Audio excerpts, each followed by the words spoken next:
চতুর্থ শ্রেণীর প্রিয় শিক্ষার্থীবৃন্দ, এমসি স্কুলের পক্ষ থেকে তোমাদের জন্য রইল অনেক অনেক ভালোবাসা।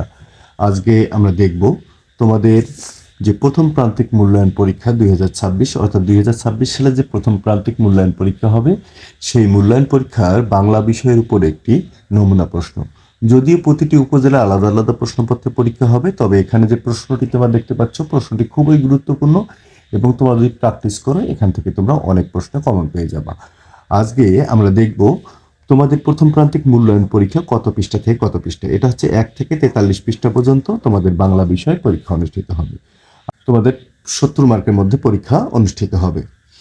দেখো, 1 নম্বর প্রশ্ন থাকবে 21-এর কবিতার প্রথম 8 লাইন লেখো। কবির নাম সহ 21-এর কবিতার প্রথম 8 লাইন লেখো। তাহলে তোমাদের পাঠ্য বইয়ের 1 থেকে 43 পৃষ্ঠার মধ্যে যে কবিতাগুলো আছে সেই কবিতাগুলো অবশ্যই পড়বে। তবে 21-এর যে কবিতাটি আছে এটা খুবই গুরুত্বপূর্ণ, অবশ্যই এটা তোমরা পড়ে নিবা। তারপর দেখো, সংক্ষিপ্ত প্রশ্নের উত্তর দাও 5টি। এটা হচ্ছে 10 মার্ক। আমরা কেন অন্যকে শুভেচ্ছা জানাই? ক্লান্তি দূর করতে কৃষক কি করেন? এদেশের শিশুরা কি করতে চায়? দোয়েল পাখি কেন ফসলের খেতে আসে? কে মুক্ত বাতাস কিনতে প্রাণ দিয়েছে? চিলের বাসায় কে কে থাকতো?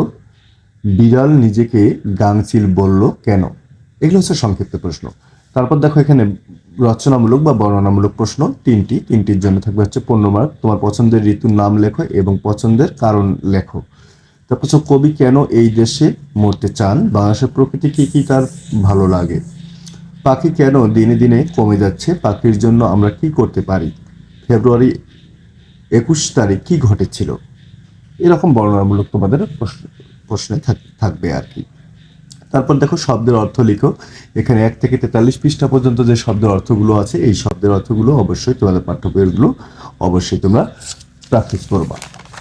এরপর দেখো, বাক্য তৈরি করো। হ্যাঁ, বাক্য তৈরি করো। তাহলে বাক্য তৈরি করো। এখানে দেখো কিছু শব্দ দেওয়া থাকবে, গুনগুন, মুক্ত, তারপর হচ্ছে বৃষ্টি, ঝাঁপ, প্রভাত ফেরি। হ্যাঁ, এরকম কিছু শব্দ দেওয়া থাকবে। এই শব্দগুলো দিয়ে একটি করে বাক্য তোমাদের তৈরি করতে হবে। এটার জন্য থাকবে হচ্ছে 5 মার্ক। বিপরীত শব্দ লিখো। এটার জন্য থাকবে 5 মার্ক। 1 থেকে 43 পৃষ্ঠা পর্যন্ত বিপরীত শব্দগুলো তোমরা সবগুলো প্র্যাকটিস করবে, তোমাদের পাঠ্য বই আছে যেগুলো আছে। তারপর যুক্তবর্ণ ভেঙে শব্দ গঠন করো এবং বাক্য তৈরি করো। এখানে তোমাদের পাঠ্য বই যে যুক্তবর্ণগুলো আছে সবগুলো প্র্যাকটিস করবে, তবে এখানে যেগুলো আছে অবশ্যই তোমরা প্র্যাকটিস করবা। জন্মেছে এই দেশে কবিতার মূল ভাব লেখো। তোমাদের একটি কবিতার মূল ভাব থাকবে, সুতরাং কবিতার মূল ভাব একটি অবশ্যই তোমরা পড়ে নিবা। তারপর সঠিক স্থানে বিরাম চিহ্ন বসিয়ে খাতায় লেখো। অর্থাৎ আমরা এই একটা অনুচ্ছেদ দেওয়া থাকতে পারে এবং তোমাদের একটি একটি করে বাক্য দেওয়া থাকতে পারে, এখানে বিরাম চিহ্নগুলো তোমাদের বসাতে হবে। তারপর 10 নম্বর হচ্ছে ফর্ম পূরণ। ফর্ম পূরণ হচ্ছে এরকম একটা ফর্ম থাকবে, এরকম একটা ফর্ম তোমাদের দেওয়া থাকবে। এই ফর্মটা পূরণ তোমাদের করতে হবে। এখানে নাম, পিতার নাম, স্কুলের নাম, তারপর হচ্ছে উপজেলা, জেলা, এগুলো তোমরা ভালো করে প্র্যাকটিস করে নিবা। তারপর 10 নম্বর খুব গুরুত্বপূর্ণ অংশ, দেখো এখানে রচনা। যে কোনো একটি রচনা লেখো। রূপময় বাংলাদেশ জাতীয় পাখি, বাংলাদেশের ষড় ঋতু 21শে ফেব্রুয়ারি। এই 4টা যে রচনা আছে, এই 4টা রচনা যদি পড়ো তাহলে প্রতিটি বিদ্যালয় থেকে তোমরা রচনা কমন পেয়ে যাবে, রচনার আর ঝামেলা থাকবে না। এই হচ্ছিল তোমাদের প্রথম প্রান্তিক যে মূল্যায়ন পরীক্ষা হবে, সেই মূল্যায়ন পরীক্ষা একটি নমুনা প্রশ্ন।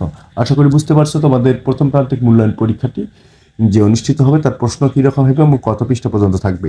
আজকের ক্লাসটি এই পর্যন্তই। সবাই ভালো থাকবে, সুস্থ থাকবে এবং আমাদের সঙ্গেই থাকবে। ধন্যবাদ।